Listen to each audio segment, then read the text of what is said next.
Hi everyone, I'm Chef Patty and welcome to our Avmed Health cooking demo. So today I'm going to share with you a few tips and tricks on how to cut and how to cook a spaghetti squash. So I hear from people all the time that they see them at the grocery store and they don't buy the spaghetti squash because they don't know what to do with it. So here's one little thing that you want to be in the lookout when you're buying one is the wider the better. Not necessarily the longer, but the wider. The wider your squash, the longer your strands. And that's what we're looking for, right? Because spaghetti squash is a great replacement for pasta. When we're craving carbs, swap it out for a spaghetti squash because they're low in carbs, low in calories, loaded with nutrients, vitamins, great for bone health, eye health, lowers blood sugar. It's so good for so many different reasons. So, first thing we want to do is we don't want to cut vertically. I think that naturally that's our instinct, but again, we're going for the longer strands, so you want to cut across. Before you cut across though, because it wobbles, I always like to kind of just trim, and this is not like the easiest squash to work with, but I don't know if you can see, I want to cut just a little slice off the side. Now I have a flat side. Now it's not going to wobble as much, and want to just kind of with a chef knife, you want to go in there and then press down. It seems a lot harder than what it really is. You saw how quickly I was able to slice it open. Now with a spoon, I am going to clean this up real easy.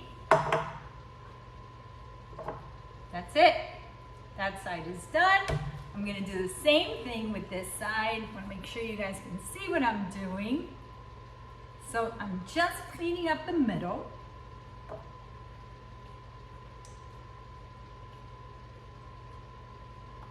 Okay. Now comes the fun part, and I've got some garlic.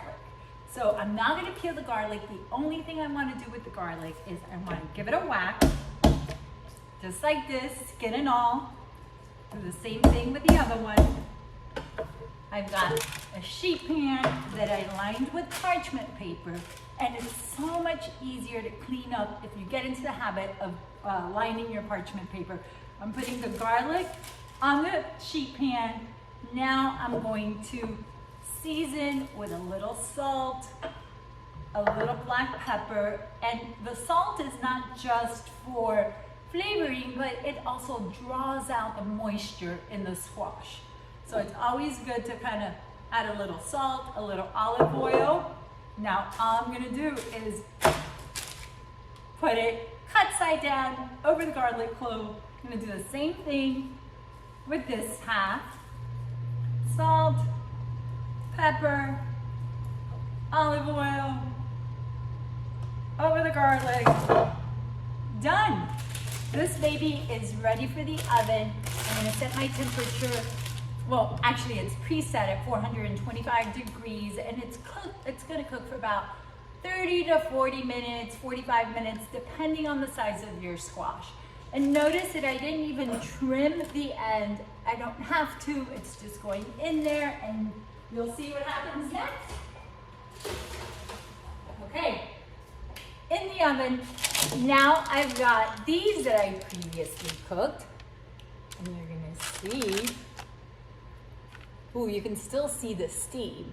So by putting them cut side down, what happens is that the steam locks in, and then the squash gets really nice, soft, tender. And then by roasting it in the oven, it gets a little caramelization around the edges. And then all that garlic infused in the squash. Isn't that cool? So what I'm gonna do is I'm just gonna put it inside a bowl because it's still a little warm. With a fork, I'm gonna start separating. Oh, this is beautiful. Here, I want to make sure you guys can see what I'm doing. So do you see what's happening here, it just automatically separates from the shell, and we have pasta strands. Isn't that beautiful? So I am gonna go ahead and take all of these, just kind of, I'm raking it, right? I'm just raking my strands off the squash shell. And now you have spaghetti squash pasta that you can eat as is, or you can top it with your favorite pasta sauce. And we're done. I promise you that I can eat this a few times a week. I love it that much. All right, friends. I just showed you how to make spaghetti squash. You don't have an excuse to not make it anymore, because you see how easy and how quickly you can make this. So enjoy. I hope you make this recipe at home. Let us know if you do, and I'll see you soon.